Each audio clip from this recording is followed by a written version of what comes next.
Sanibonani and welcome to Wisdom X Magaziwe. Imina ngingane yamakhehla madala, amakhehla amakhulu, amakhehla mahle. If you're watching for the first time, siyakwamukela. We are all about sharing wisdom, healing, and sharing light for the world to become better. Namuhla, I just want to respond to comments. So we're gonna start this week by just answering comments abantu. The first comment I want to answer is that someone was asking me about ipiga namajazi. Ipiga namajazi. Well, ipiga normally worn by us females or gogo, and then amajazi you normally see them agqokwa abantu besilisa, males, representing ikhehla lelo uhamba nalo.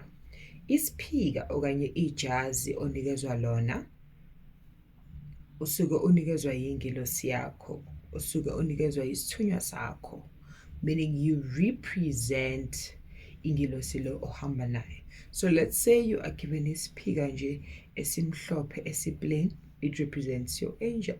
Isiphika esi-yellow, isiphika esi-red, any of the colors, even like ijazi, thola ijazi limhlophe, thola ijazi li-blue, thola ijazi li-green, it represents the angel that you are walking with.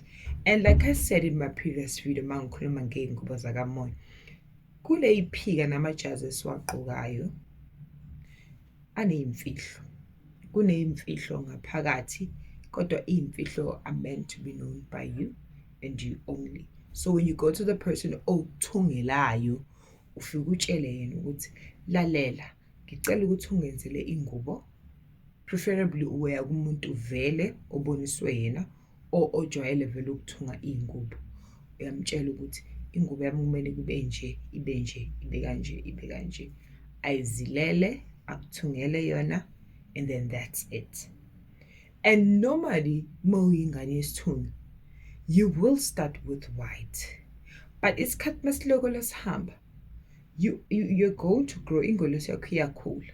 Kukhona ezinye iziphika okanye ijazi oyonikwa lona, isikhali oyonikwa sona, kodwa yonke into uyinikwa ngesikhathi. They can't just give you everything at the same time, because of even people who come for consultation, I ask them, do you have this? Do you have this? Do you have that? And then I tell them the things that they should have as their starter pack. But as time goes on, bayambulela, bayakhanyiselwa, bayabonisa ukuthi what exactly they need to buy. And then there's someone again in the comment section who asked about beads. You know, beads, ayahluka.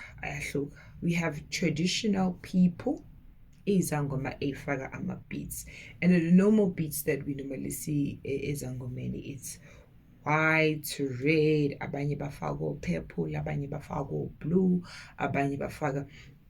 Even those beads have a meaning, and when you are given ngokwephupho uyatshelwa ukuthi this is what's supposed to happen.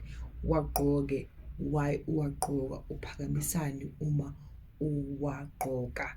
But the most common beads for abantwana besithunywa, iy'ngane makuthiwa nayi ingane inesithunywa, uzoyibona ngama-beads amhlophe. White beads just stands for prophecy, ukuthi wena umuntu okhulekayo, umuntu oprofitayo. So if you see people wearing those white beads, iy'ngane zesithunywa lezo. But if uzoxuba ke manje uhlanganisa white ufake no red and mix these other colors, then it's something else.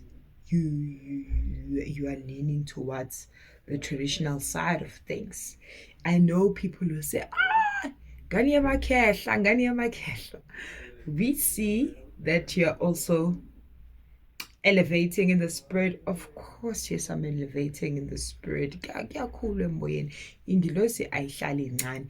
Iyakhula because of, as we grow and the challenges that we experience, you have to mature at some stage of the game so you can be able to deal with the challenges that you come across. So ungibona nje ngigqoke ingubo yami emakhosi, ngigqoke nje isiphika sami nje ngazi ukuthi ngikhuleka ngaso wena kumele wazi nje ukuthi ngikhuleka ngaso nje kuphela. And people shouldn't know about your stuff.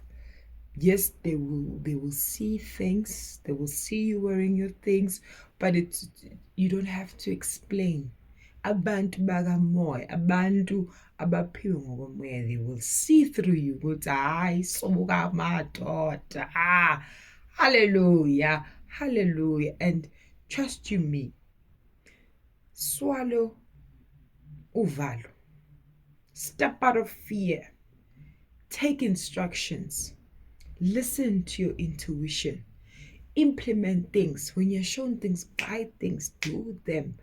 Ubone umehluko ozokwenzakalela ngaphezulu. And I know ilingi lethu shem abantu bayasaba la ngaphandle. You're very much afraid ukuthi ngikwenze and then bese kwenzakalani bese ngiphelelaphi. Cha. Konke kuyalunga. You just need to take it one step at a time. Because siyingane zeyithunywa kanje akumanage isithunywa simanje siphakame bese konke kuyalunga on the spot. It's a process, it's a journey. Like I always said, ingilosi nengilosi iphakama ngesikhathi sayo. Ingilosi nengilosi izoyenza umsebenzi wayo. Uma isiqedile or imuzoqala umsebenzi wayo, yilo uyibona ngathi ithatha amandla. Ayisebenzi ngokufana kodwa ingilosi zethu. Kodwa thina abantu esihamba ney'ngilosi eziphakeme siyaboniswa. We get communication even throughout the day when we are just sitting like this. Kodwa nje, you just have to accept that you have the gift that you have. Into wena kumele ukuthi take instructions. And konke okuboniswa ngamaphupho, konke okuphiwayo ngamaphupho kukhulekise kuthole bese uyakubusisa wena on your own. Pray for it and then start using it and tell me how it's going. Because angeke ngiqambele amanga la ngikhona konke nginakho into engiboniswa yona, into engiphiwe yona. And now when I'm busy delaying and I'm taking time, I'm reminded all the time, get this. Because if you're not getting it, then you are delaying the whole process. So hello, I'm getting everything that they asked me to get. And buka ukuthi ngikuphi. Ayikho into ongatshelwa, ayikho into ongaboniswa yona. When you just pray and be patient with God, ukwambulela yonke inkingi ingilosi zakho nje zikhambela phambili zivike ongunaphakade. I love you so much, guys. Let's have a beautiful week. We are approaching spring, and spring brings hope to me. I don't want to lie. You know, when maybe it's because of I am like a spring baby.